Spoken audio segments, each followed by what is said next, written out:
Antes de assumir a direção da editora da universidade, eu já atuava na editora como conselheiro, né? Participava das reuniões e com outros colegas e discutíamos todos os aspectos, né, da editora, a questão financeira, a questão da divulgação de livros, e a questão também da impressão, né, da qualidade da impressão, e finalmente a questão estética, né, projeto gráfico dos livros. E eu sempre defendi a necessidade de se repensar todo o projeto da editora, né, como um todo, e não só abrangendo o aspecto visual dos livros, mas a circulação, as coleções, né, também. Eu achava que elas podiam se manter, mas elas deviam serem ampliadas, essas coleções.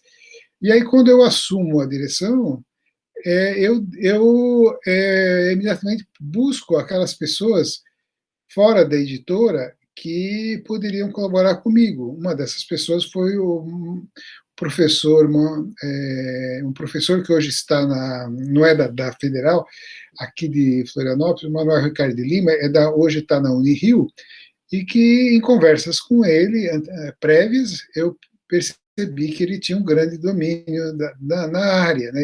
Ele tem uma noção do livro, é apaixonado pelo livro, como eu, e aí conhecendo os funcionários da editora, o Paulo, né, sobretudo, que era a pessoa que fazia a diagramação dos livros, né, trabalhava com as capas, mas a capista, tinha uma capista também, já aposentada. Então, conversando com essas pessoas, já conhecendo o trabalho delas, aí eu vi que a gente podíamos criar um diálogo, né, com aqueles que estavam vindo de fora, que nunca tinham atuado na editora. Não era meu caso, eu estava atuando, mas o Manuel Ricardo de Lima, por exemplo, né, e os funcionários que já eram de carreira há muito tempo, né, estavam ali, que podíamos fazer um diálogo. Né. É claro que tínhamos urgência em fazer isso, porque eu sabia que talvez eu tivesse pouco tempo, porque eu estava substituindo um professor que havia saído. Né. O diretor saiu e eu fui convidado para ocupar o cargo. Então eu pensava, bom, talvez eu tenha pouco tempo, né?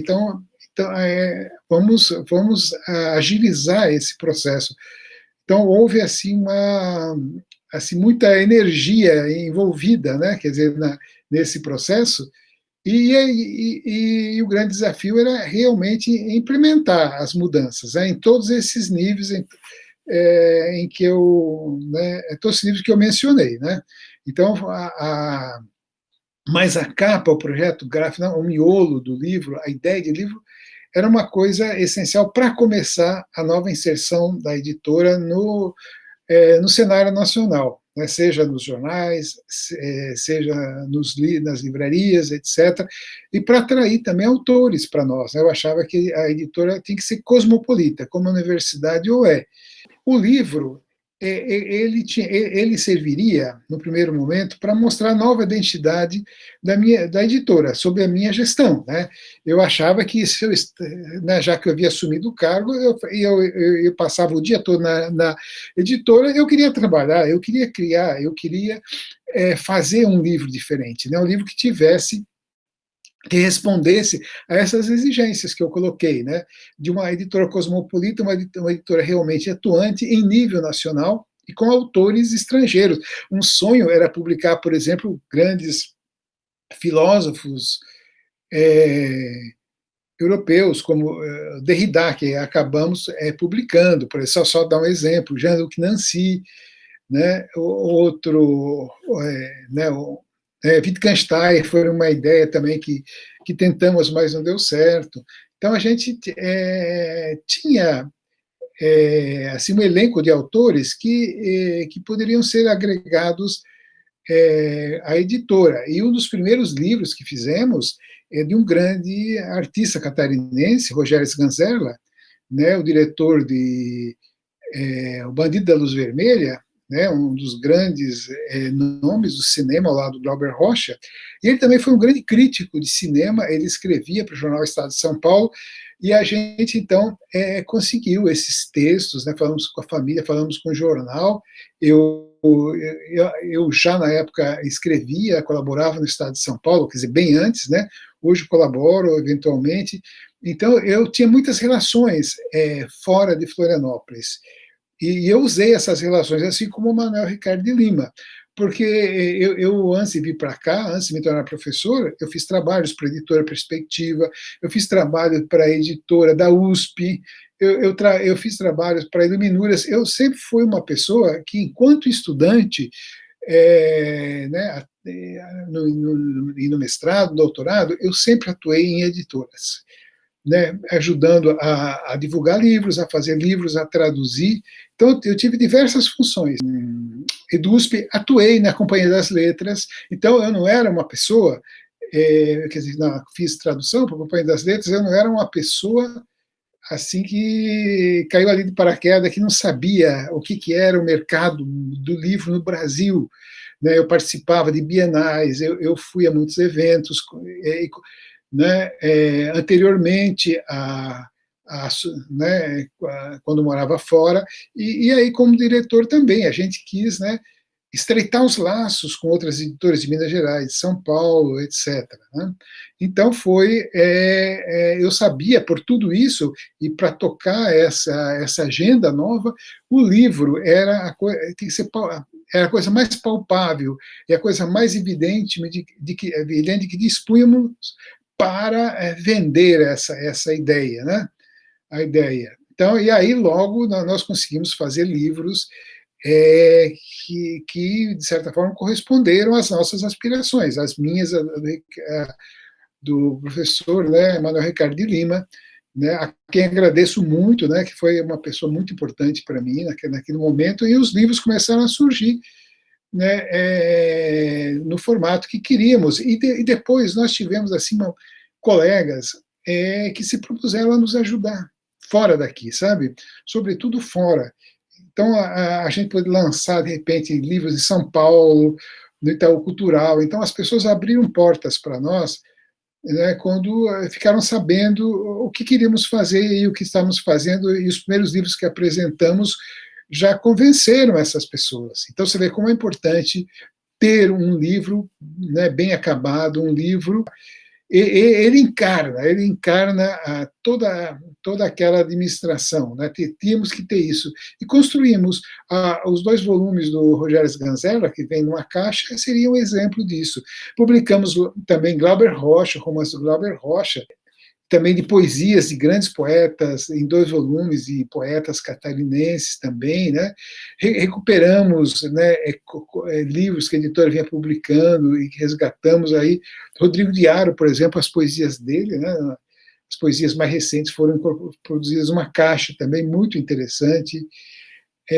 Enfim, a gente estava com um pé em Santa Catarina, na cultura catarinense, um pé na pesquisa acadêmica, tentando publicar livros de autores e professores catarinenses, e também expandir o catálogo e tomando como referência os catálogos da EDUSP, da Universidade Federal de Minas Gerais, né, com as quais eu tinha muitas ligações na época.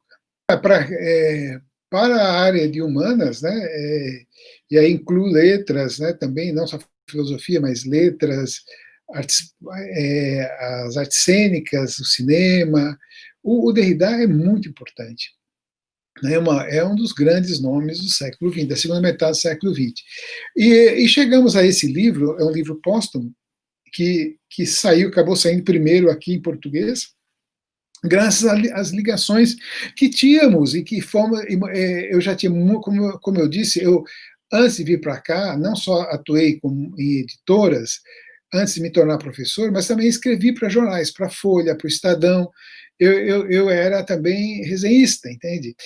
E eu tinha muitos contatos, em razão disso, com pessoas que depois se tornaram importantes, famosas, etc. E morei na França também, né? e depois fiz um estágio nos Estados Unidos também, e tudo isso me permitiu ter uma rede de contatos, e eu fui procurando as pessoas.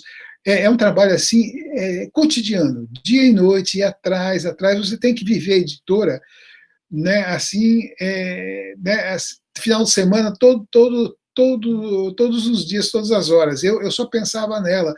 Então, e o meu objetivo era realizar aquilo, né? Realizar aquele sonho de torná-la cosmopolita. Então, esse esforço foi rendendo. Aí, pessoas com as quais eu vim me relacionar durante o processo também me abriram portas, acreditaram em mim, acreditaram na editora, no conselho, porque estava todo mundo unido ali, sabe? Naquele momento. E então, aí as coisas foram se encaminhando até que chegamos à viúva, né, do Derrida, que morreu recentemente, devido à Covid, né? Ela, né, foi uma das anciãs, né, na França que pereceram durante agora a pandemia, que eu lamentei muito, mas ela foi muito generosa conosco, né, cedeu os direitos, não cobrou nada.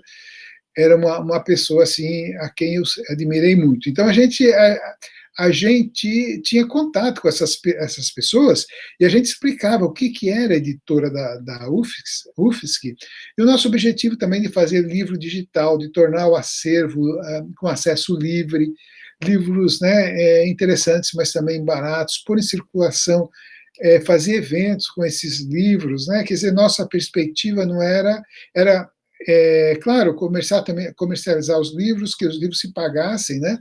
Mas também ter um outro catálogo livre digital. Então, a gente tinha projetos nesse sentido também, e isso a gente colocava para essas pessoas, tem que explicar a editora. E assim a gente foi conseguindo adesão. E eu fiquei muito feliz, né, quando consegui trocar correspondência com Jean-Luc Nancy, que eu acho que é um dos maiores filósofos vivos hoje, acabou saindo um livro dele, né, que é fruto posteriormente, que é fruto das conversas nessa época, né?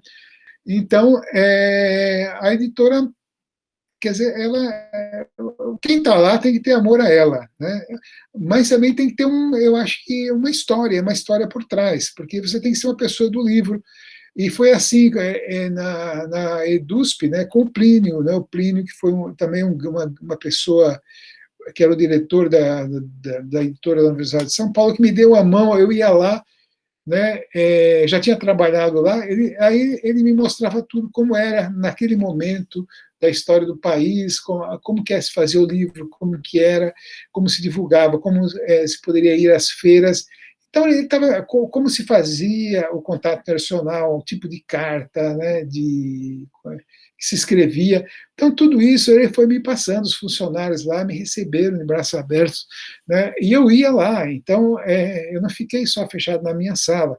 Eu acho que cada pessoa tem que estar num lugar, mas tem que ter um lastro por trás, tem que ter uma formação, né, que justifique, né, você estar nesse lugar. E eu me senti à vontade e sonhei alto, quer dizer, eu sempre sonho alto em tudo que eu faço, porque eu falei, não, eu estou no lugar certo aqui, eu assumi isso, vou ficar pensando nessa editora dia e noite, mas eu tenho condições de deixar minha marca, ou fazer aqui um trabalho que eu queria fazer, né?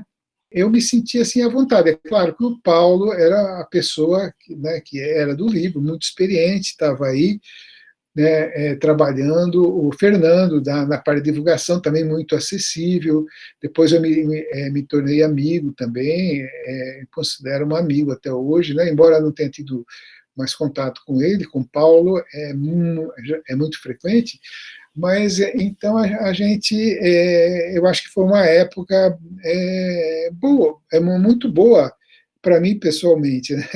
Eu acho que, né, fiz o que eu pude fazer naquele pouco tempo que fiquei na editora. Né? A luta para colocar o livro em circulação implicava também que saíssem resenhas nos jornais. Né?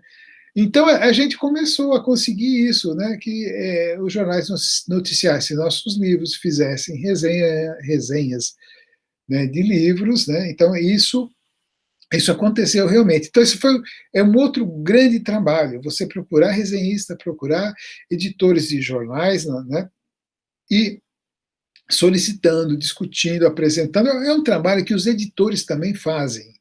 Por isso que eu falei, o editor, não, mesmo sendo um professor, não pode ficar fechado metaforicamente na sua sala. A gente tinha que sair, né? Sair, ou seja, ligando, falando. Então, eu consegui realmente aberturas aí em jornais para os nossos livros, né? Claro, pela qualidade, os livros eram todos feitos, na verdade, na editora, pelos funcionários das editoras. A gente trouxe ideias, a gente trouxe um conceito novo de livro, né? E também de urgência, de certa forma, para adequar o livro para um evento, etc. A gente tinha uma urgência, uma rapidez para fazer, mas sem perda da qualidade, sem prejuízo da qualidade. E então foi árduo, mas foi gratificante falar com os jornais, para darem a notícia, mostrar que eram livros que mereciam um espaço como quaisquer outros livros que estavam sendo lançados dentro daquele universo, né, das ciências humanas, ou que fosse, né. Então a gente lutou muito por esse espaço e conseguiu.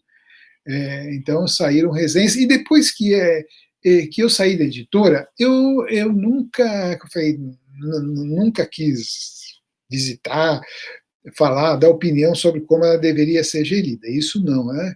Mas eu fiz resenhas de alguns livros, eu tentei ajudar, quer dizer, eu falei, não, eu preciso levar esses livros, né, fora, através de algumas resenhas. Nós tínhamos, né, eu conversava com o Fernando, né, Fernando Wolff, que era, né, especialista em montar justamente essas feiras, né. O que eu expressava para ele é manter isso aí e, se possível, ampliar, né, fazer debates, trazer debates, tornar a feira mais, digamos assim, saborosa, né, engrossar o caldo da feira, para que mais pessoas viessem à feira da cidade, né, pessoas para comprar os livros a um preço muito atraente, né? Então a gente era isso que eu queria, né? Grandes feiras, né? Digamos assim, nesse sentido de ter assim, fazer atuações, fazer eventos. Não conseguimos, na verdade, né? As feiras elas chegaram a ocupar espaços alternativos, e foi justamente por causa de uma das feiras que eu acabei me desentendendo, né, com a cúpula da universidade, né? E foi isso que me levou a pôr o cargo à disposição, né? Essa dificuldade de montar a feira, de montar a feira como a gente queria, ou outra visão, outros interesses, né? E foi por causa disso, realmente. Quando eu entrei na editora, eu já era professor aqui na universidade há alguns anos, né? Eu entrei como conselheiro, tá, né, frequentando aquelas reuniões que eram mensais, né, discutindo os lançamentos, selecionando os lançamentos, discutindo com o diretor, né, é, como a editora devia ser encaminhada. Aí o diretor sai, pede demissão, né, eu assumo no lugar dele, então estava tapando um buraco, na verdade, né.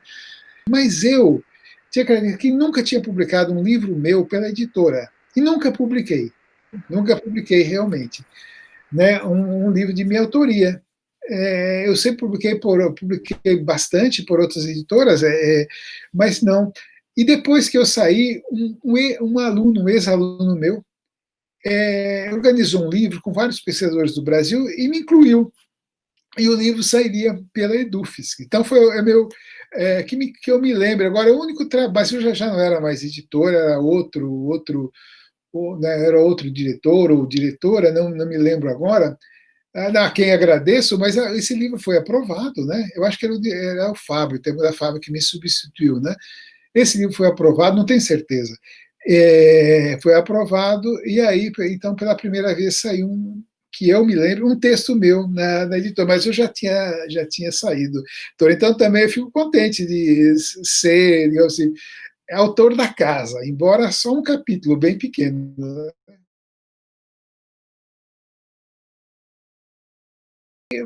Quer dizer, o meu depoimento talvez possa mostrar que o futuro dela, a gente não sabe qual vai ser, porque pode ser muito imprevisto, né? Quer dizer, são cabeças assumindo cabeças diferentes, assumindo a direção e fazendo um trabalho diferente. Quer dizer, então, a gente não sabe o que vai ser editor. Quando eu estiver aposentado, como vai ser? Um dia eu vou visitar a feira do livro, né?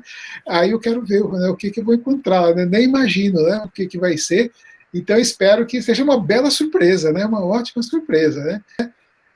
Relembrar a história da editora é torcer para que ela se renove, e ela se torne cada vez mais atuante, né? Ela responda às demandas dos professores, dos alunos e dos autores. Agora também sou autor da editora, né?